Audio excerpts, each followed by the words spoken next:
नमस्कार, मैं हूं गायत्री शर्मा। कोरोना का खतरा एक बार फिर से लगातार तेजी के साथ आगे बढ़ रहा है। कोरोना के खिलाफ इस जंग में मास्क सबसे बड़ा हथियार है। न्यूज 18 आप सभी से अपील करता है कि मास्क जरूर पहने। न्यूज 18 ने मास्क के लिए बाकायदा एक मुहिम भी शुरू की है, #मास्क पहनो इंडिया।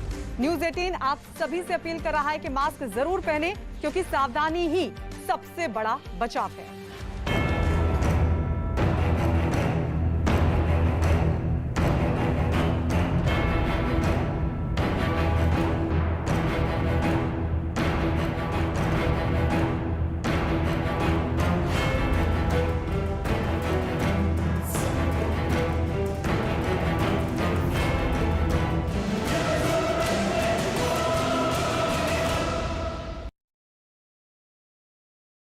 कोरोना की बेतहाशा बढ़ती रफ्तार से परेशान दिल्ली सरकार ने कुंभ से राज्य में दाखिल होने वालों पर सख्ती बढ़ा दी है। इन लोगों के लिए दिल्ली आने पर टेस्ट करवाना और 14 दिन तक क्वारंटीन रहना जरूरी कर दिया गया है। दिल्ली सरकार का यह फैसला ऐसे वक्त पर आया है जब एक दिन में कोरोना से मरने वालों की संख्या रिकॉर्ड 167 तक जा पहुंची है और अस्पतालों में बेड और दूसरी सुविधाओं की कमी पड़ने लगी है। कुंभ से दिल्ली आने वालों पर सरकार सख्त। कुंभ से आने पर 14 दिन क्वारंटीन रहना होगा। दिल्ली में corona out of control. Kumbh corona की रफ्तार को और ना बढ़ा दे, इसके लिए दिल्ली सरकार ने कमर कस ली है। दिल्ली सरकार एहतियात बरतते हुए 4 अप्रैल के बाद कुंभ से राज्य में दाखिल होने वालों के टेस्ट, उनकी ट्रेसिंग और उनके लिए आइसोलेशन को जरूरी करवा दिया है। साथ ही हरिद्वार से आने वालों के लिए 14 दिनों तक क्वारंटीन रहना जरूरी होगा। इससे पहले दिल्ली सरकार ने कोरोना की चेन तोड़ने के लिए कर्फ्यू लगाया हुआ है, जिसका आज दूसरा दिन है। पाबंदियां सख्ती से लागू हैं, सड़कों पर पुलिस मुस्तैद है, आने जाने वालों की सख्ती से चेकिंग की जा रही है।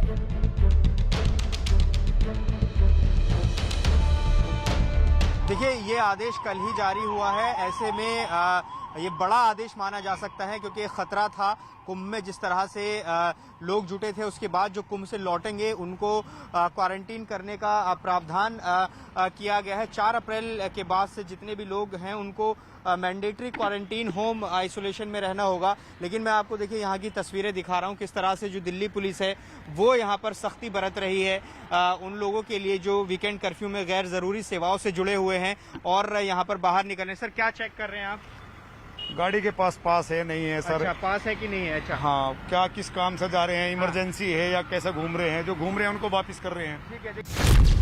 पहले दिन दिल्ली पुलिस ने कोरोना कर्फ्यू के नियम तोड़ने वालों के खिलाफ 350 FIR दर्ज की, जबकि 2500 लोगों के चालान काटे गए और 150 लोगों को गिरफ्तार भी किया गया। बावजूद इसके लोगों में काफ़ी अवेयरनेस दिख रही है इस वक्त। अमूमन देखा जा रहा है कि केवल जो एसेंशियल सर्विसेज से लोग जुड़े हुए हैं, भले ही वो पुलिस कर्मी हो या मेडिकल प्रोफेशन से रिलेटेड हो, जैसा कि आप देखेंगे सब्जी मंडी से रिलेटेड हो, खरीदारी करने जा रहे हो, अमूमन वही निकले हुए हैं सुबह और शाम में। तो अपार्ट फ्रॉम दैट, अगर जो भी नॉन एसेंशियल चीज़ों से के कारण निकल रहा है तो उनके ऊपर सख्त कार्रवाई की जा रही है। लेकिन सारी एहतियात और सख्ती के बावजूद यहाँ कोरोना काबू में आने का नाम नहीं ले रहा। शुक्रवार रात 8 बजे से शुरू हुई पाबंदी के बाद एक बार फिर दिल्ली में एक दिन में नए मरीजों के मिलने के सारे रिकॉर्ड टूट गए। 24 घंटे में कोरोना के 24,995 नए मरीज सामने आए, जबकि 167 मरीजों ने अपनी जान गंवा दी। एक दिन में इतनी मौत होने का ये अब तक का सबसे बड़ा आंकड़ा है। मरीजों की बेतहाशा बढ़ती रफ्तार के बीच इलाज करवा रहे कुल मरीजों की संख्या 69,799 हो गई है।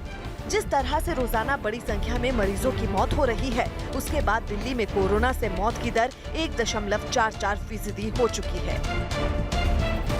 दिल्ली में रोजाना सामने आ रहे मरीजों की रिकॉर्ड संख्या ने राज्य सरकार के माथे पर चिंता की लकीरें खींच दी हैं। खुद मुख्यमंत्री अरविंद केजरीवाल दावा कर चुके हैं कि दिल्ली में टेस्ट करवाने वाला हर चौथा शख्स पॉजिटिव मिल रहा है।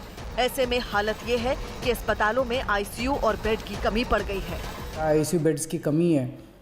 ICU बेड्स की कमी, ICU beds as it is तो हम कितने बढ़ा पाएंगे उसकी एक सीमा है, लेकिन देखने में आया कि अधिकतर मरीजों को हाई फ्लो ऑक्सीजन की ज़रूरत होती है। तो हम कई सारे अस्पतालों के अंदर हाई फ्लो ऑक्सीजन का इंतज़ाम कर रहे हैं ताकि और बेड्स का हाई फ्लो ऑक्सीजन के बेड्स लगाए जा सकें। तो 6000 के करीब हम ऑक्सीजन बेड्स अगले कुछ दिनों में Yamuna sports complex, Commonwealth Games, Radha Soami Satsang वाला ब्यास वाला जो केंद्र था उसको दोबारा चालू कर रहे हैं। कई स्कूलों के अंदर भी बेड्स लगाए जा रहे हैं और उनको हॉस्पिटल्स के साथ अटैच किया जा रहा है। दिल्ली एयरपोर्ट के पास बन रहे कोविड सेंटर के जल्द शुरू होने से दिल्ली को कुछ राहत जरूर मिलेगी।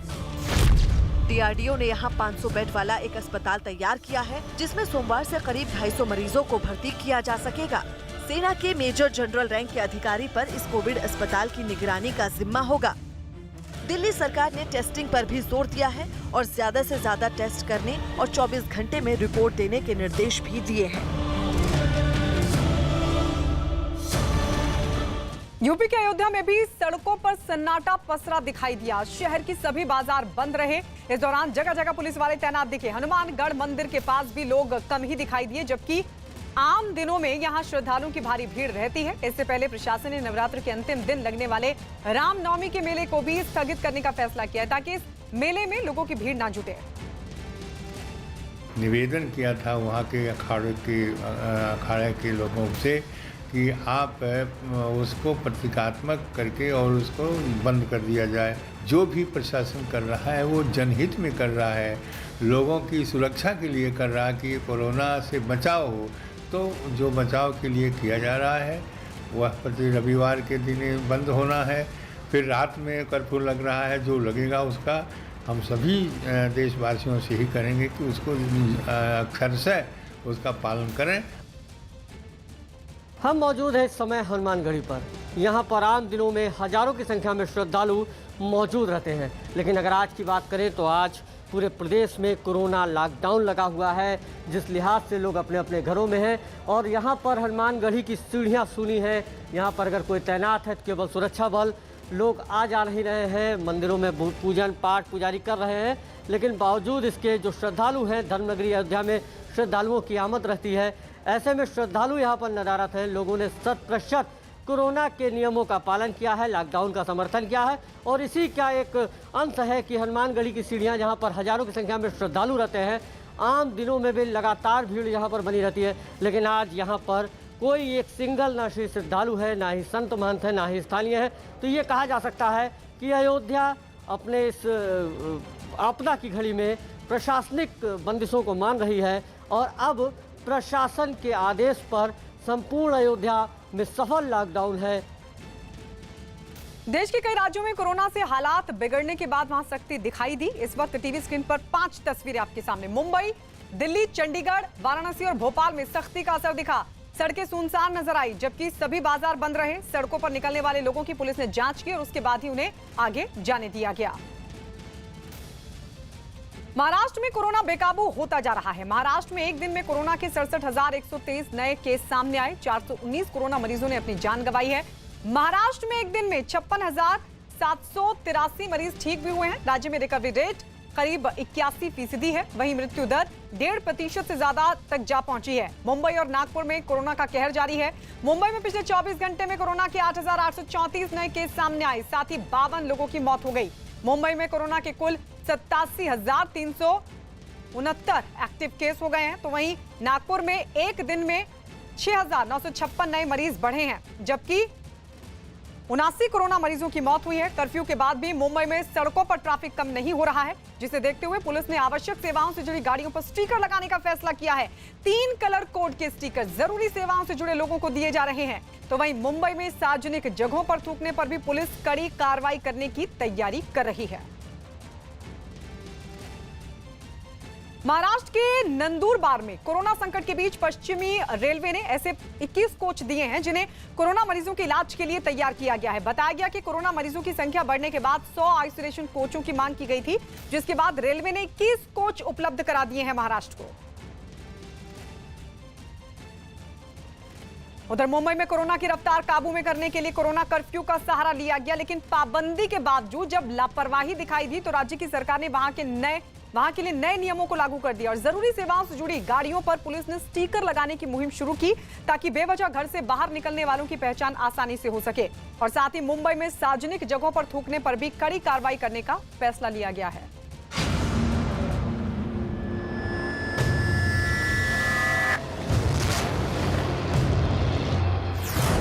मुंबई में गाड़ियों के लिए कलर कोड लागू।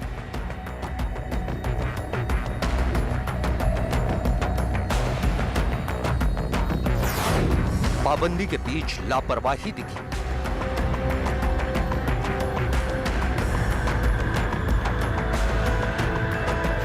मरीजों के रिकवरी रेट में 3 दिनों से बदलाव नहीं।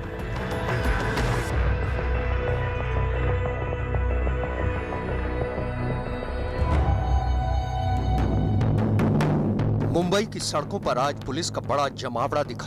खुद पुलिस कमिश्नर अपनी टीम के साथ सड़कों पर उतरे और जरूरी सेवाओं से जुड़ी गाड़ियों पर स्टिकर चिपकाए। मुंबई पुलिस की यह मुहिम आज से ही लागू हुई है, जिसमें गाड़ियों के लिए अलग अलग कलर कोड तय किए गए हैं। असल में पुलिस के लिए बेवजह घर से बाहर निकलने वालों की पहचान करना चुनौती से कम नहीं है। सख्त चेकिंग के बावजूद लोगों की लापरवाही जारी है। ऐसे में मुंबई पुलिस के कलर कोड तय करके ऐसे लोगों की पहचान को आसान बना दिया। मुंबई पुलिस के लागू किए गए कलर कोड के मुताबिक लाल स्टिकर स्वास्थ्य सेवाओं से जुड़े लोगों की गाड़ियों के लिए, हरे स्टिकर फल सब्जी राशन पहुंचाने वाली गाड़ियों के लिए और पीला स्टिकर मीडिया, बीएमसी, पुलिस, सफाई कर्मियों की गाड़ियों के लिए तय किए गए हैं। ठाणे महानगर पालिका की गाड़ी है जो अत्यावश्यक सेवा में आती है, इसीलिए इस गाड़ी पर पीला स्टिकर यहाँ पर लगाया जा रहा है। खुद मुंबई पुलिस के जो कमिश्नर हैं वो यहाँ पर मौके पर पहुंचे हैं। मुलुंड चेक नाका पर हम खड़े हैं।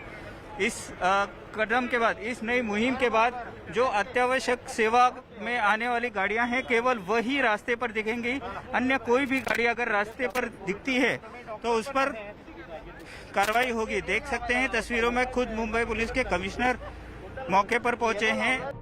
दावा किया गया कि इन स्टिकर लगी हुई गाड़ियों को नाकेबंदी के दौरान रोका नहीं जाएगा, लेकिन इस सुविधा का गलत इस्तेमाल ना हो इसके लिए भी इंतजाम किए गए हैं। स्टिकर का गलत फायदा उठाते हुए पकड़े जाने पर धोखाधड़ी का मामला दर्ज किया जाएगा।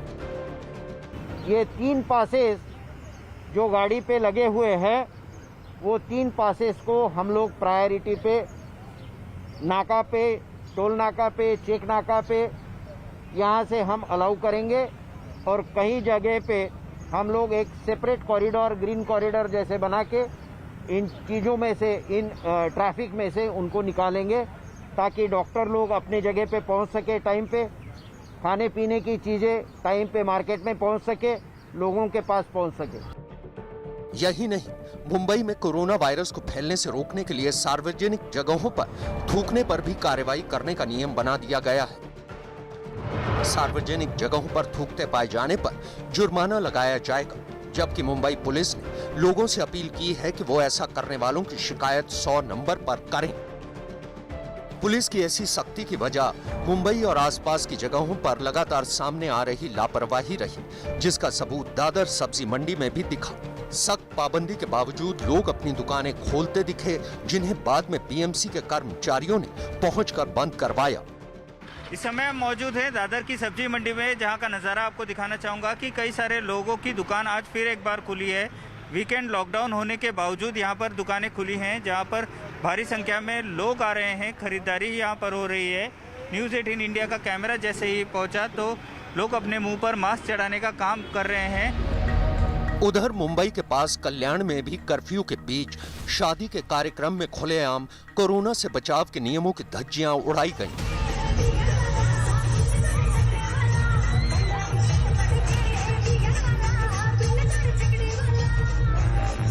समारोह में शामिल लोगों ने ना ही मास्क पहना था और ना ही सोशल डिस्टेंसिंग का कोई नामो निशान था। हालांकि इसका नतीजा आयोजकों को भुगतना पड़ा और दूल्हे के साथ उसके पिता पर केस दर्ज किया गया। लोगों की ऐसी ही लापरवाही की वजह से मुंबई में कोरोना के मरीजों की रफ्तार तेजी से बढ़ रही है। बीते 24 घंटे में अकेले मुंबई में ही 8,834 नए मरीज सामने आए और 52 लोगों की मौत हो गई। इसी के साथ मुंबई में इलाज करवा रहे मरीजों की संख्या 87,369 हो गई है, जबकि कोरोना से ठीक होने की दर 82% बनी हुई है, जिसमें पिछले 3 दिनों से कोई बदलाव नहीं आया है। हालांकि ठीक होने की दर अगर घटी नहीं है तो बढ़ी भी नहीं है। और इस बीच एक बड़ी खबर, कोरोना पर यूपी से इस वक्त की बड़ी खबर है कि यूपी में पिछले 24 घंटों में कोरोना के 30,000 से ज्यादा नए केस सामने आए। तो 24 घंटे में 30,596 नए केस, ये इस वक्त की बड़ी खबर उत्तर प्रदेश से। उत्तर प्रदेश में कोरोना का कहर और इस सब के बीच जो 24 घंटे में चौंकाने वाले आंकड़े सामने आए हैं वो चिंता बढ़ाते हैं। एक दिन में रिकॉर्ड मामले सामने आए। 24 घंटे में 30,596 नए मरीज सामने आए हैं।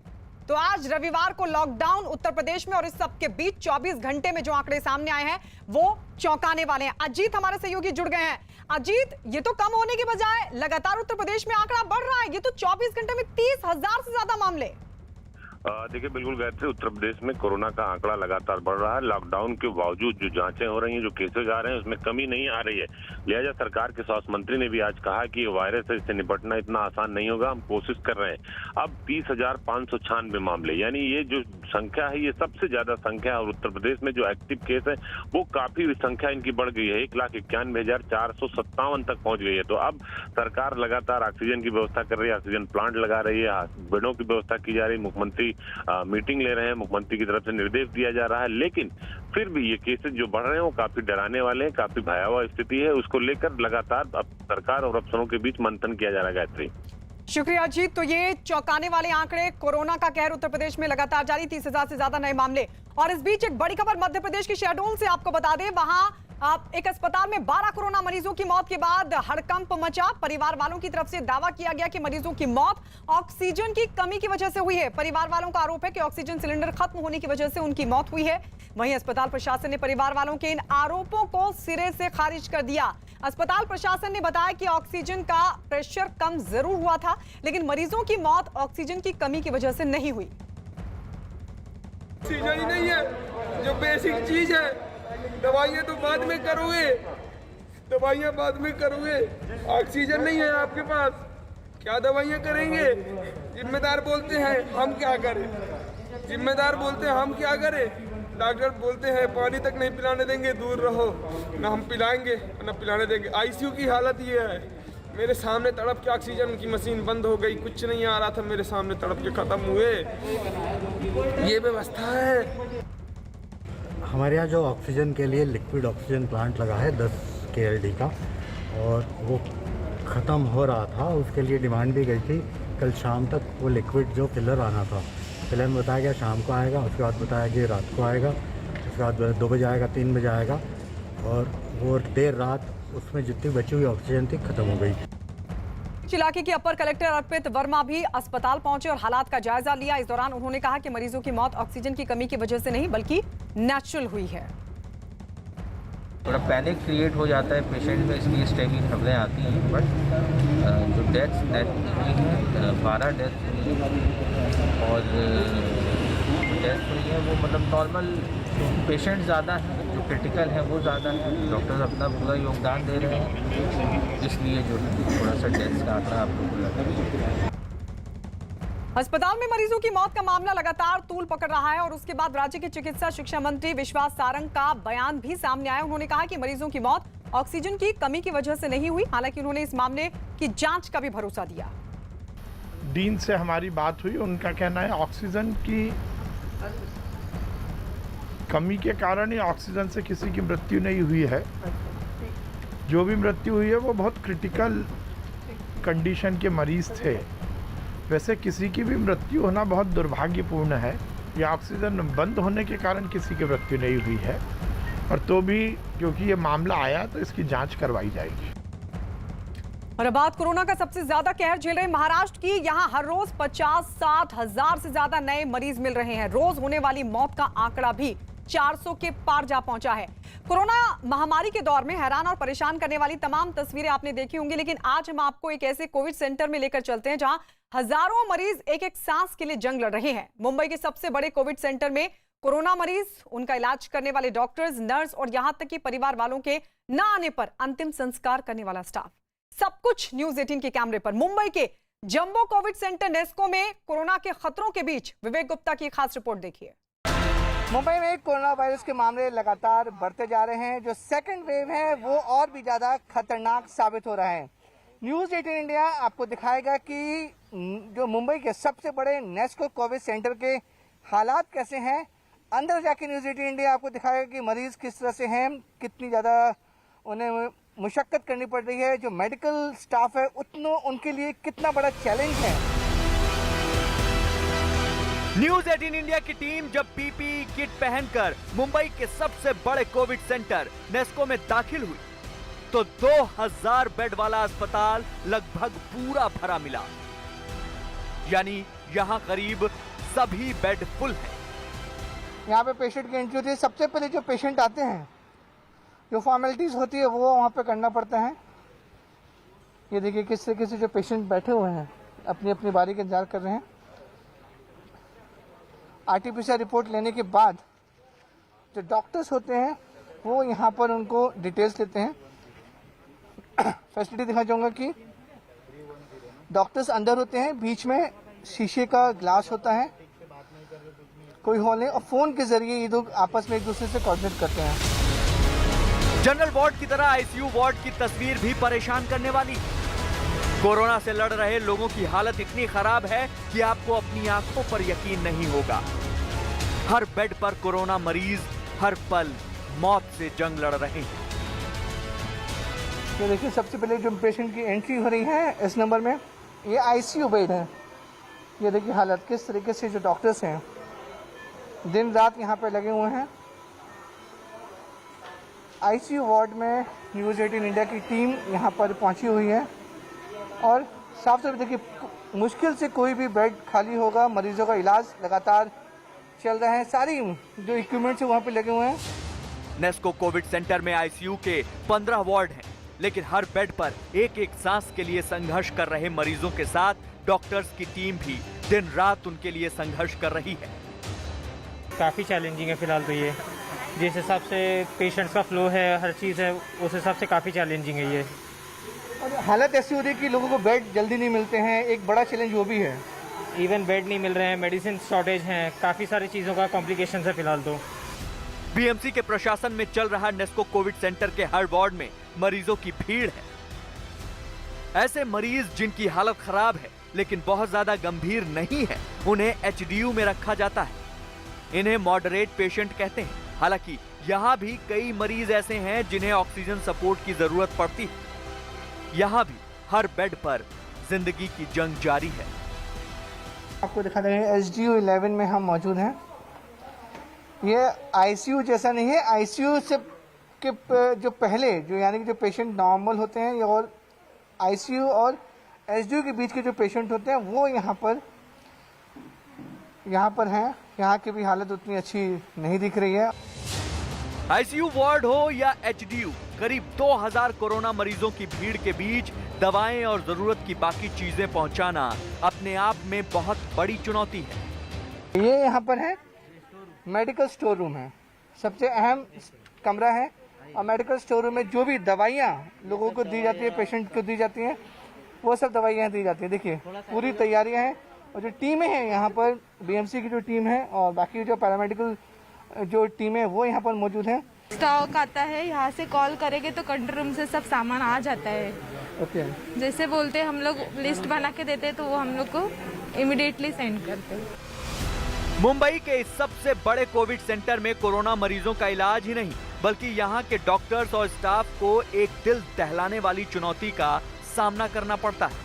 जब तमाम कोशिशों के बावजूद किसी मरीज की मौत हो जाती है तो कई बार परिवार वाले कोरोना वायरस के खतरे की वजह से शव लेने नहीं आ पाते। ऐसे मुश्किल हालात में स्टाफ को ही अंतिम संस्कार तक करना पड़ता है।